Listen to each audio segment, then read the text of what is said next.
I just tuned up, so if you want to play along to this song, you should be able to, because my guitar should be in tune right now.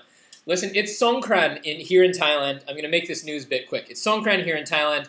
That's the Thai New Year. It used to have a lot to do with, apparently, look, I don't know anything about Thai culture, really. It used to have more to do with, getting respect or approval or blessings from your elders. You would go to them. And it was kind of a familial celebration, I guess. This was told to me by one Thai woman who I respect a lot, and I believe her. And there was something to do with water there, like maybe they would, like there would be a bowl full of water with flowers floating in it. Anyway, I don't know the rest of what Songkran is traditionally nowadays. She said the young people have changed it, and they all just throw water on each other. So people go down to Khao San Road, which is sort of the backpacker ghetto in Bangkok.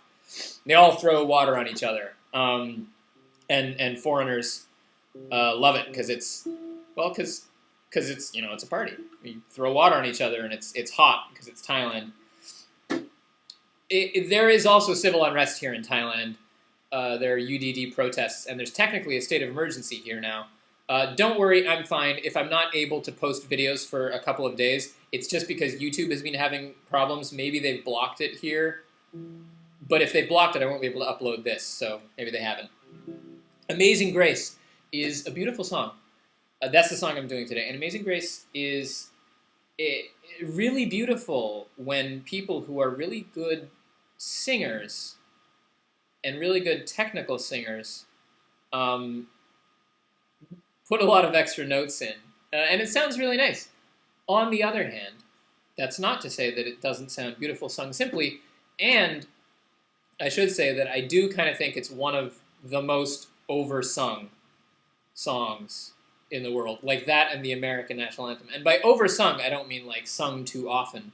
I mean sung with too many embellishments, vocal embellishments.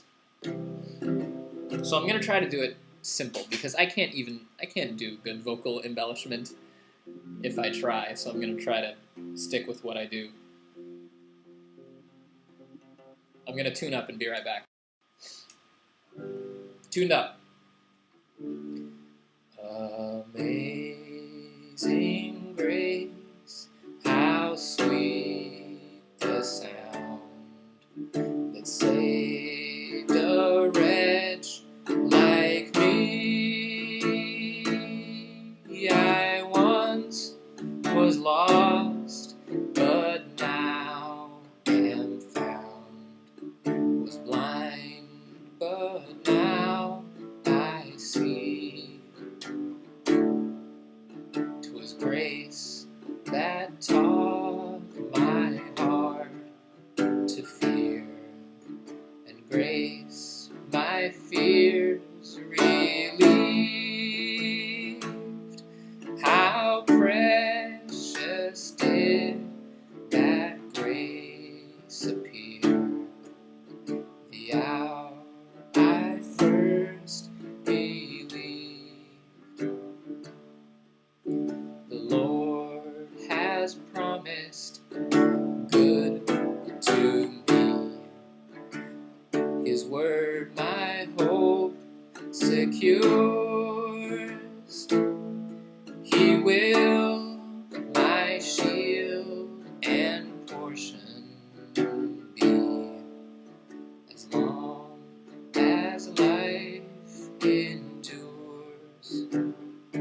Through many dangers, toils, and snares, second time, I have already come.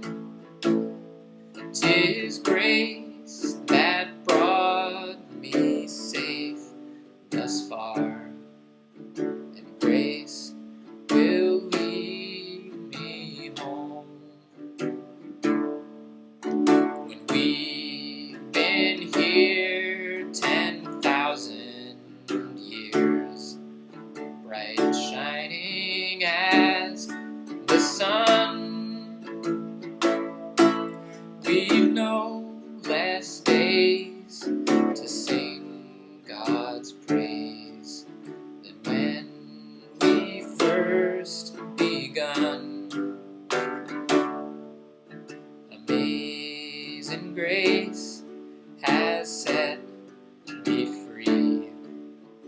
taste, to touch, to feel the wonders of accepting love have made me whole and real. That's the song. The words were written by John Newton, and the melody is traditional. And there's a last verse, and I don't know where it came from. It's written in Rise Up Singing, but I'm not going to read the fine print for you right now. By the book. And that was the last verse I sang, to taste, to touch, and feel. The chords are a little different in Rise Up Singing. Very, very little different. The first line is the same. The second line is the same. You go to A. The third line is the same. D, D7, G, D. And the fourth line, Rise Up Singing, wants you to do was blind, B minor. Blind, but A, G, D. And I did it like this. D, A, G, D. A little simpler. And I thought it's in line with taking out perhaps unnecessary embellishments. I figured the D sounded simpler and nicer. Listen, have a good day. If I don't post for a few days, I'm fine. Do not worry. But thanks for checking in, those of you who checked in.